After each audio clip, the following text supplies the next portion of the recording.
What's up, beautiful people? My name is Joy. If you are new, welcome to my channel. Today I want to continue with the series Being Mrs. Q, and today I want to share with you guys lessons that I have learned in my marriage. First, subscribe.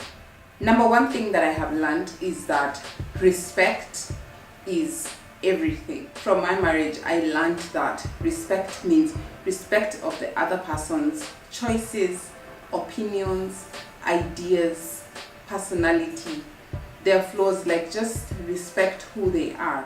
Respect for me also meant that watching what I say. Sometimes I would say things that to someone else who's like my personality will be like, yeah, that makes sense.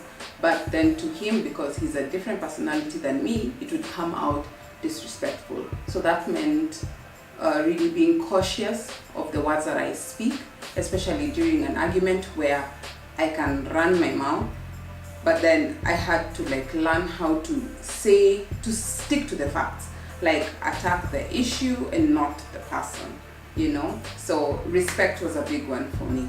My number two lesson was listening without thinking about what to say next, because sometimes I'll be like, continue, It was so bad, but I've greatly improved. Now the downside of not listening to your partner is that you interrupt the communication lines that you have opened. It's like network error. So it doesn't matter whether what they're saying is helpful to you or will correct you, as long as you're not listening, you're not receptive of what they're saying. So for me, listening helped me, and my husband is pretty quiet, so he doesn't say much most of the time. So the little times that he actually has something to say, I make it a point to like give him 100% attention. Number three lesson that I have learned in my marriage is that building intimacy really helps you stay connected. You know, when we go for bridal showers, you know, a large chunk of time is allocated to sex, and you know how sex is important in marriage, and it is, right?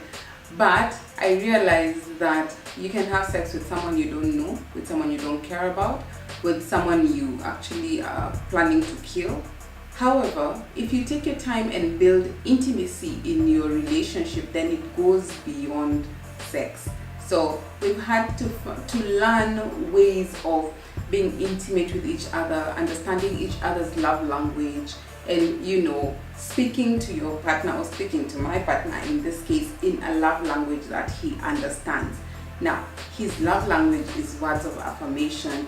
So he's my big daddy, he's my, you know, like, I'll be very honest, it's not all the time. I mean, I don't want to sit here and act like I have the perfect relationship. I mean, we fight, we argue, but it's all part of the process. We can't accept the rose and deny the thorns. So it's all part of it, but we choose to focus on the positives and not the negatives. So we do as much as possible. We try to have dates. When we travel together, like when we have a chance to travel without the kids, then it's nice.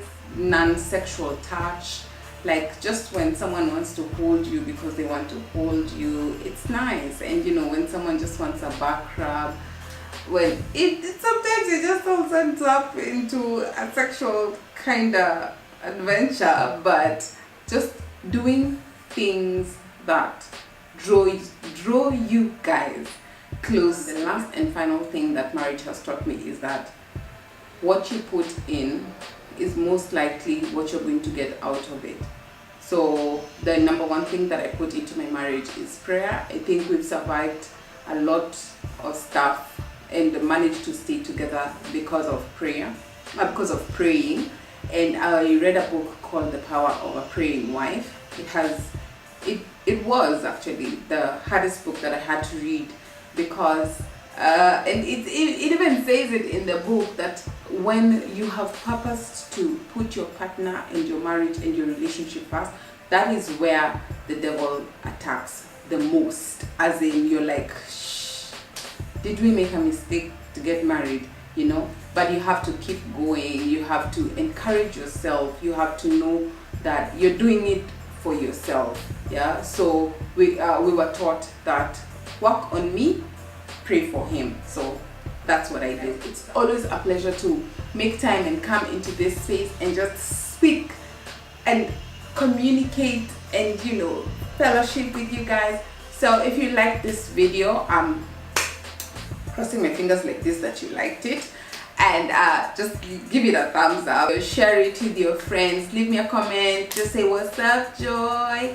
But until next time, guys, bye bye.